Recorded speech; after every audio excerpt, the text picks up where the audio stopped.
Good evening, ladies and gentlemen. This is Michael Akahane, and tonight I'm bringing you end of Simulcast commentary. Tonight we're going to look at Sword Art Online, more specifically at its second season. Well, to start with some introductions for the people who have not previously heard of Sword Art Online, it's an anime about, or anime and story and games. I mean, it's grown into quite a huge franchise, or yeah, we'll say that. Um, it started as light novels, and then it got animation and a game.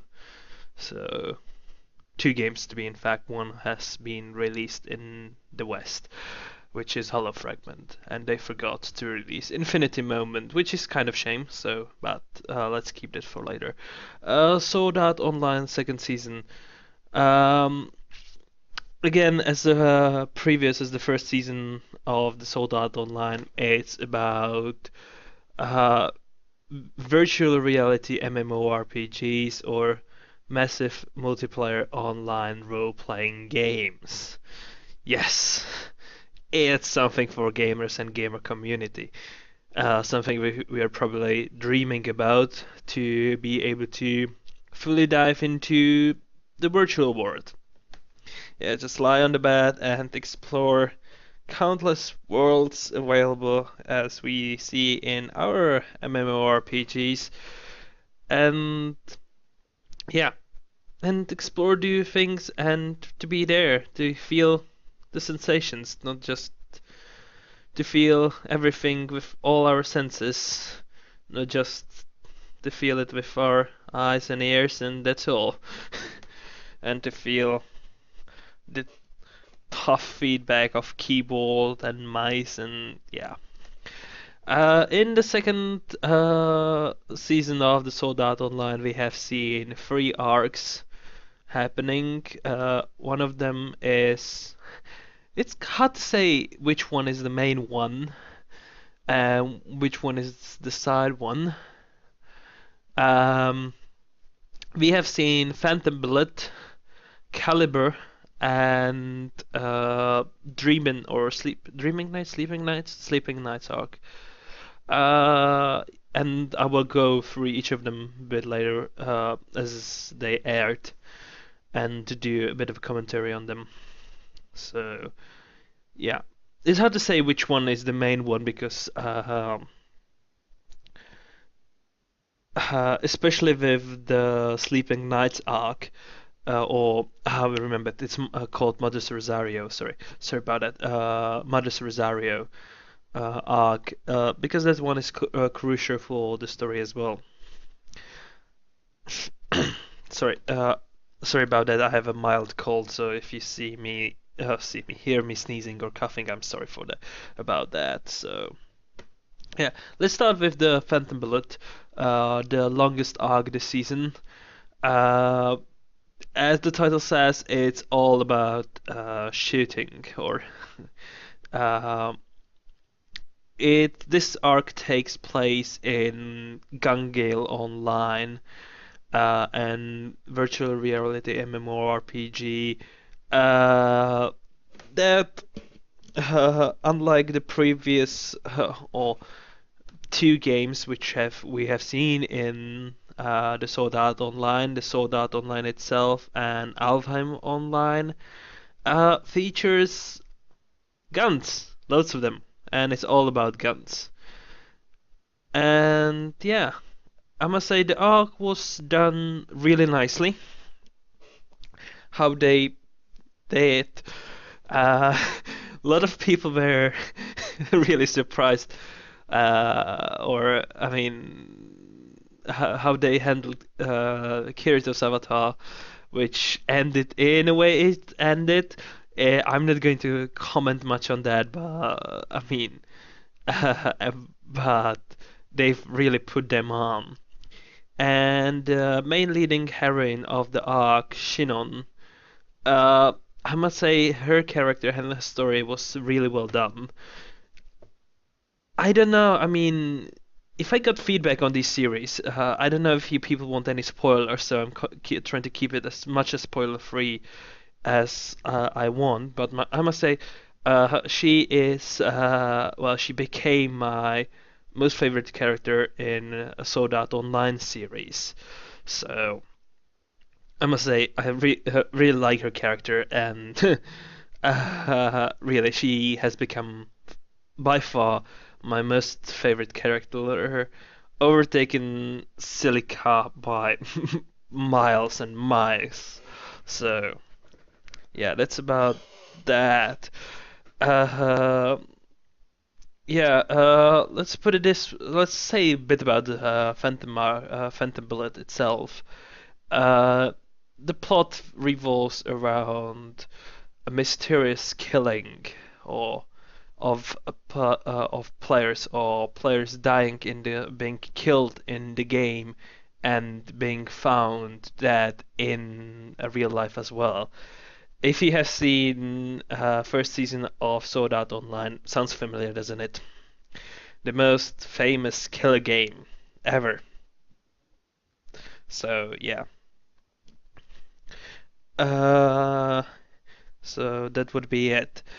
Second arc, which I would consider a minor arc or not so crucial to the story itself. Just what don't want to call it a filler, but I would love to, or I would have to read it in the light novel to actually judge its what to judge its purpose. I would have to to read it in the light novel, because in the series it felt like a filler arc. To be honest, it was just there to fill the gap, to get a couple episodes, to get the 24 episodes running.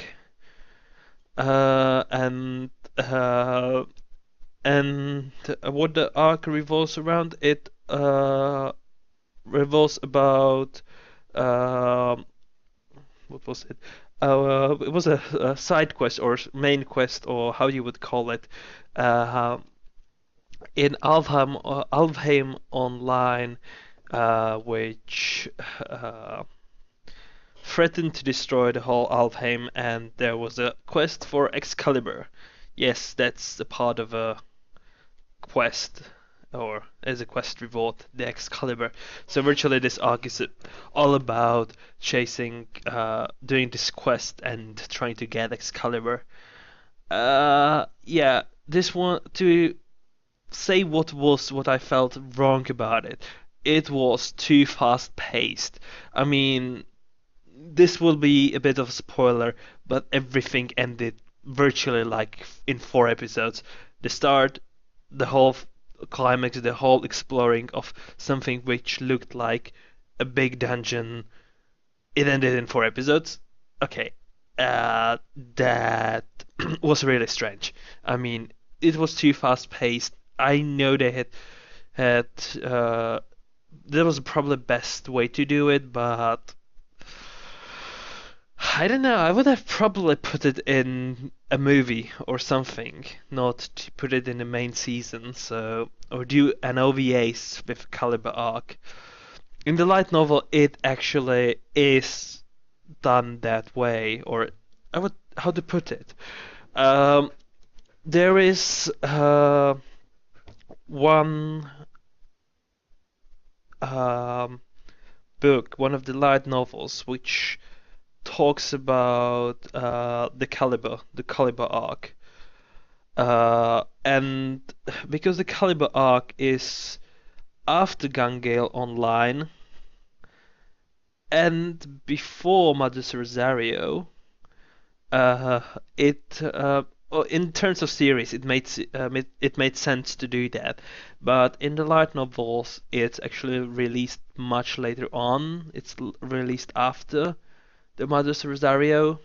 So, and it I don't know, I haven't read it, but when I look at the chronology of the books, it comes later than, or the release dates of the books, it comes later than Madras Rosario, but chronologically in the story, it's earlier on. I've seen a wonderful chart a couple days ago on the internet when I was doing a bit of research what I'm going to talk about, uh, and it was virtually nicely sitting there. So yeah, and the last part of the last arc, really important for character development of Asuna. Because we don't see Kirito. I mean, he's got a couple appearances in the Mother Rosario arc, but Mother Rosario is mainly about Asuna and her character development with this small guild called Sleeping Knights.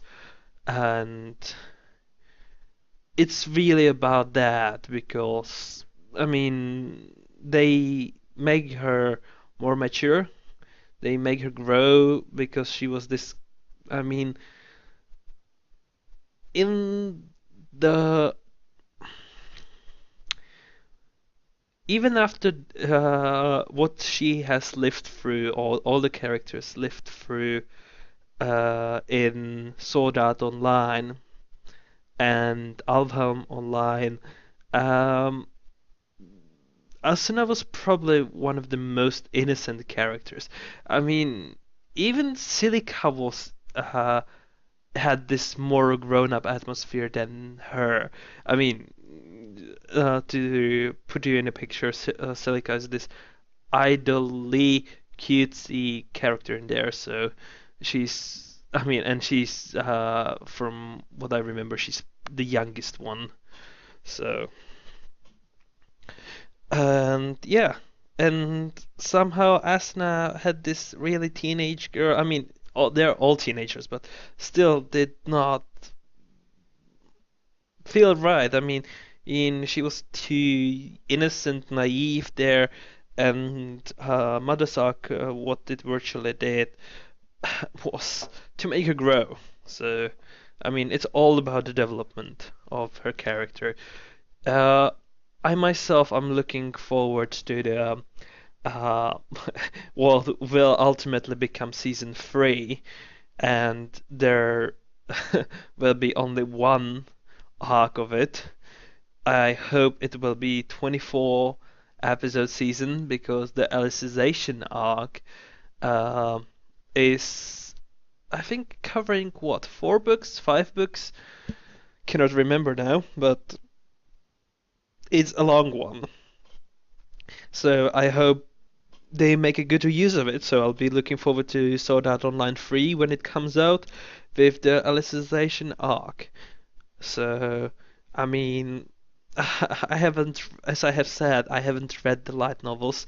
I have got, I've bought the first two, yeah, first two of them in English, and the rest of them are not translated yet, and I'm not, how to put it, I'm not good enough to read them in Japanese, though I have been studying Japanese for a couple of years now, but that's life. I mean, everybody who learns Japanese or Chinese and is a European or yeah, I have to put it, is a European like me, well, or doesn't have any uh, direct family links to Japan or China or other parts of Asia will struggle it. I know I'm generalizing, but I mean it's particularly hard, I would say. I mean, I can speak Japanese with, I wouldn't say it's too bad. I mean, can get something, can write a bit, can listen to lots of stuff and understand, but reading is impossible. So I'm really looking forward to the Alicization arc from that purpose and for the purpose. I mean, because of that, and the name itself is kind of intriguing. So Alicization, for some unknown thing, it just pops into my brain that it has to something, or the author had something to do, or had wanted to that part of the story to do with Alice in the Wonderland.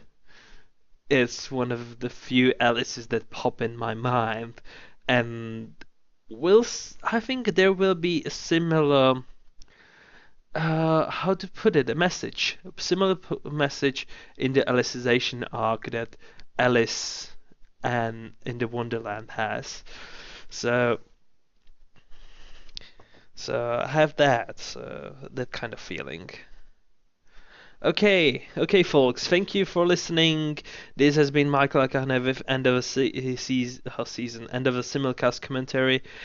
Stay tuned for more updates as I will be making more, as quite a few shows I was watching this season have ended. And if you like this video, please click like, hit subscribe, and follow us on Facebook.